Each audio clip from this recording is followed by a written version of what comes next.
Hey y'all, I'm Elisa, the Scrappy Wife behind ScrappyWife.com, and today I have an art journal process video for you. This is my Dina Wakley Blue Edition Media Journal, and I'm going to try to do a double page spread this week, combining the burlap and this pressed paper. I have that pulled out in my head.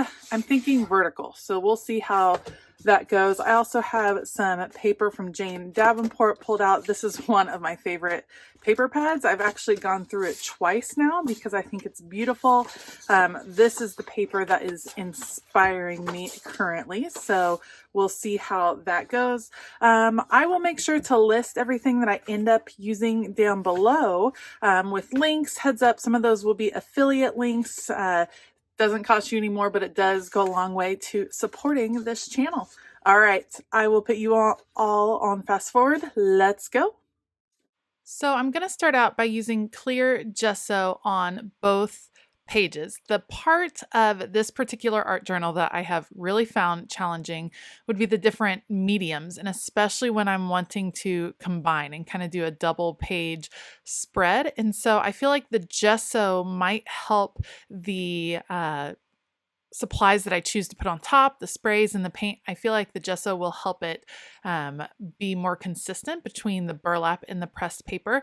However, I'm not being super careful about getting a complete coverage. I like the bumpiness. I like when gesso is not put on evenly, which sounds weird, but in my art journal, I like for it to not be even, just so that it can react in different ways. I think you end up with some extra cool texture. So that's what I was going for there. And you'll see several times throughout this video, I definitely lift up that burlap multiple times. It was super hard to make sure that it wasn't just sticking to what was behind it, because any liquid that I put on it obviously went right through. So a bit of a challenge, but I think I got through the whole thing without it sticking. Certainly there was some bleeding, and so I'll have to deal with that as it goes, as I go through the rest of that art journal and deal with those other pages.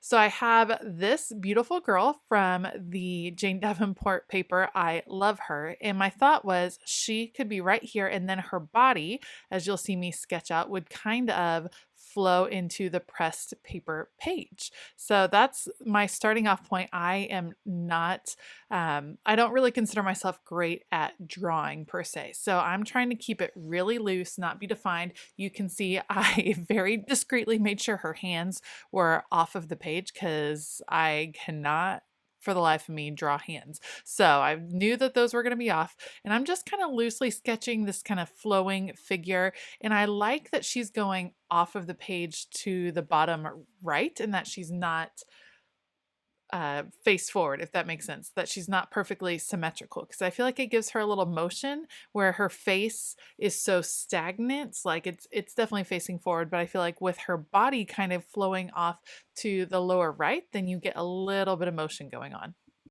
I have a variety of different sprays picked out, a couple of Dina Wakley ones, a Distress Oxide spray, and a Dilution Shimmer spray. I very much enjoy mixing and matching my sprays. I think it ends up being a pretty cool effect. I'm going to start with the Distress.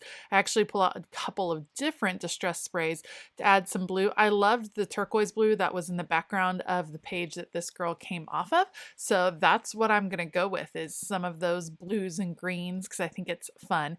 And I'm just gonna spray away. I like that I sketched out her body first. That just gives me an idea of where that's going.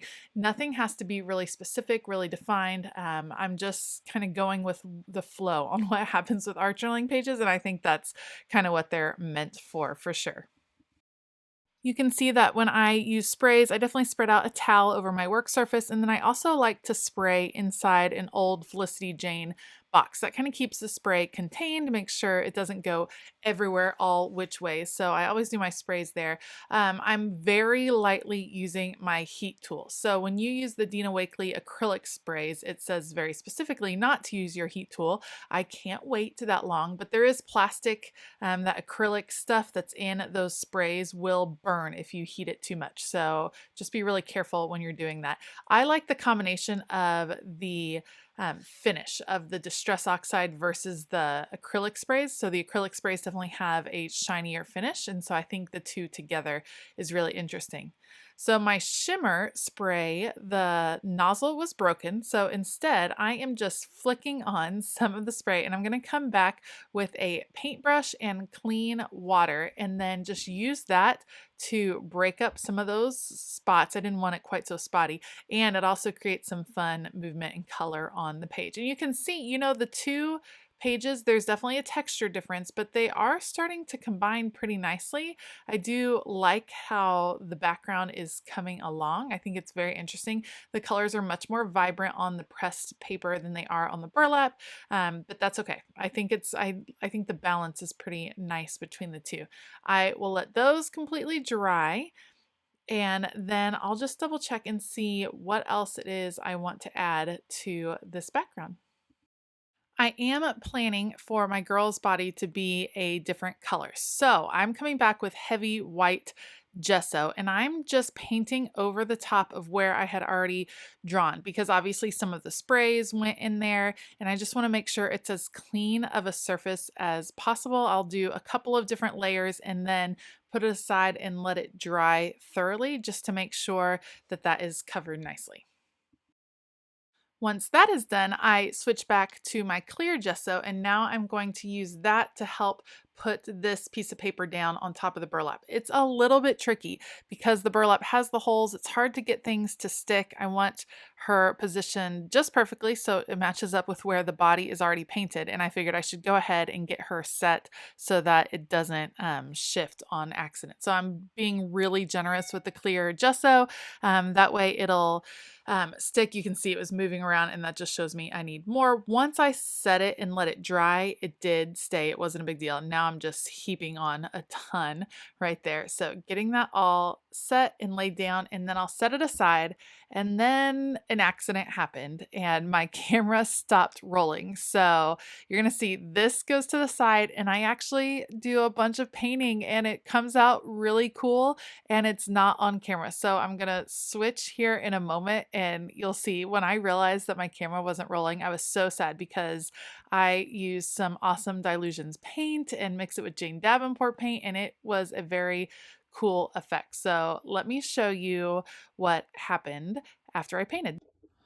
All right, so apparently my camera turned off, but I painted in this section. I used some Dilutions paint, a couple of different colors mixed in, and then this Jane Davenport berry red. I also brought it into her hair.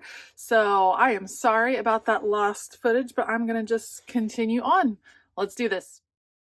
All right, now that we're all caught up, I have pulled out my acrylograph pens. I am loving these. These are acrylograph markers actually from Archer and Olive, and they are basically like a paint pen, acrylic paint coming out of the pen, but they have just such a great nib to them that they're fabulous. And I love when I'm using paper pieces like this girl's head and incorporating them into my art. I love doing paint on top of them because I feel like it makes it feel more custom, like it's part of your piece. And these little paint pens can add a lot of interest. So I'm using it. It's kind of hard to see on camera, but it's adding a little bit of shine to her lips, mixing a couple colors. Later on, I'll come back with some white for some highlights in her eyes.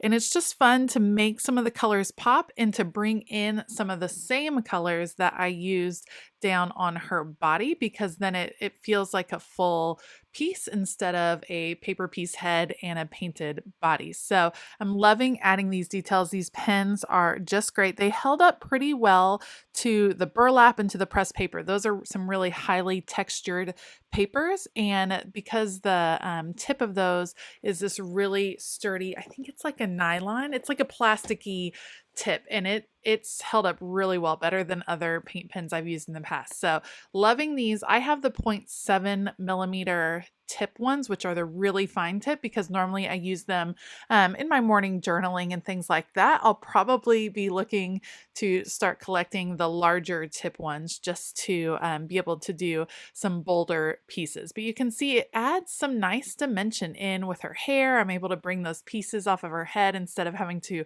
cut those out. I think it's a really cool effect. I am loving it. So They do work like paint pens. So every now and then you'll see me go to the side where I kind of shake them and, press the tip in so that I can get the paint flowing. But love how those turn out. So I ended up deciding that I wanted a little bit more going on in the background. You may have seen earlier, I have two quotes that I'm going to place on the page that I cut out from that Jane Davenport scrap paper, but I just want something else, and so I'm going to add these yellow plus marks, these little art marks. I'm going to add them in a few different places, and then I'll pull in those two quotes, and you'll see me kind of adjust where that yellow is going to pop out. I think it's a nice contrast with the blue. There isn't any yellow on this page yet, and so it's kind of interesting. I'm doing them in little clusters of 3, and actually the yellow ends up getting toned down a little bit later because I'm going to bring in some more colors. This is the Handmade Modern acrylic paint that I'm using right now. You can see that's where that quote is going to go, and I realize it's going to cover up most of the yellow, so I want to bring it down just a little bit to the bottom. Anyway, that's the Handmade Modern paint from Target. I love that paint. I think it's beautiful and I love all the different colors. Now I'm back to some Dilutions paint, and I haven't used my Dilutions paint in a long time. I only have a few colors, and it is fantastic for art journaling because it dries so fast. I really, really like it. You can see I'm working with a Tim Holtz stencil, and I'm just wanting to add some texture. And I started with my finger. I don't know why, just because. And then I ended up grabbing a pen. And this does get the effect I want in adding of the texture. It gets a little globby from time to time, but that's okay because I wasn't really necessarily going for the florals. It was just something to break up the yellows so that it wasn't so strong all of the time, and to break up the blues, bringing in just a touch more green with that turquoise color. I think I was just a bit too heavy-handed. You can see I'm only getting a little bit of paint. A little bit of this Dilutions paint goes a long way. Sorry, I got a little off camera. It's weird working in this vertical format. It's way different than other art journaling. So a little bit of it got off camera there. Once again, I decide I'm just not quite done with the background. So I have these Dina Wakley tissue sheets, and you can see again, my camera cut off. I don't know what's going on, but these are just ripped up tissue paper sheets from a Dina Wakley collage paper collection. I'll definitely link it below. And I used clear gesso to put them on, and then they really blend nicely once you add just a touch of paint. So you can see I brought in a little bit of that turquoise paint to add in, and I love how they end up just adding to the background. I think they're really interesting looking.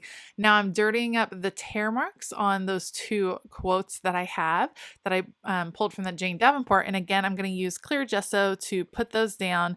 I'm being very liberal with all of this gesso, just tons of it, just to make sure it sticks really nicely. And same thing down here. And it conveniently covers up part of the girl's body, which I love how the colors on her body came out. I'm not totally sure about the shaping, but that's okay. It's very free flowing. So that works just fine. And I love the quote down there. It says, "She's got a million dreams like a bag of feathers," which I think is super cool. Just a cool quote. I love it. Now I'm layering some of the tissue paper over top of this scrap paper, just because again, when you can incorporate the different parts together, it just feels like a more cohesive piece. So same thing, it's covering up part of her head up here, but what I'm going to do is grab some more of the Dilutions, and I'm going to give this one some super pink highlights in here, and I love how that came out. It really made her hair super vibrant, and some of the colors from underneath are coming through, and it went over the tissue. It was cool. This, I'm like in love with her. So I wanted to leave this art journal page out all day when I was done, just because it was so pretty, and it's been so long since I've done like a Jane Davenport girl, and this one just looked so beautiful. Because I was loving that hot pink so much, I decided to bring it in another form, and that would be with some just doodled hearts here and there. So I have a Posca paint pen. I have grabbed, this is like the art journal page of all of the supplies. So I have the Acrylic paints, the Dilution paints, the Jane Davenport paints, the Handmade Modern paints, the Posca paint pens, the different collage papers, the Jane Davenport, it's like all of the things. So, but those are the most fun. So adding those hot pink carts, and then I'm coming back over them and adding a little highlight with an acrylograph marker that's in a light pink. You can see here's where I'm gonna work out the acrylograph marker over on the side just to make sure the ink is flowing or the paint is flowing before I jump on. And see, it's just a little bit, and it's kind of hard to see on camera, but it makes a big difference. Those little details when you're doing art journaling pages make a big difference just to bring it to life, to keep it from being so flat. I really am enjoying using these markers for sure. One last thing that I want to add to my page is the word embrace, and I'm actually going to choose the phrase embrace the moment. I think both the quotes on this page and the look in that girl's eyes just are about embracing the moment, embracing your dreams, and embracing opportunities. And that is very meaningful for me this year. And the word embrace is my word of the year. So it's definitely something I'm focusing on, and that is kind of in my conscience a lot. So again, coming and bringing some of the colors throughout. So the blues that I put down below, I'm adding into her hair just as some extra kind of flowy lines in there. And then I'm adding embrace the moment, and I'll come back with some highlights and some different things just to make that pop a little bit more. And that is it for this art journal process. I am just so enjoying being back in my art journal. It has me newly inspired. I definitely needed a little break before, but man, it feels good to be doing art journaling again.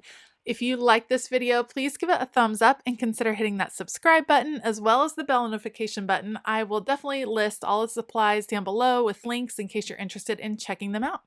I hope that you have a fabulous day, and as always, keep it creative.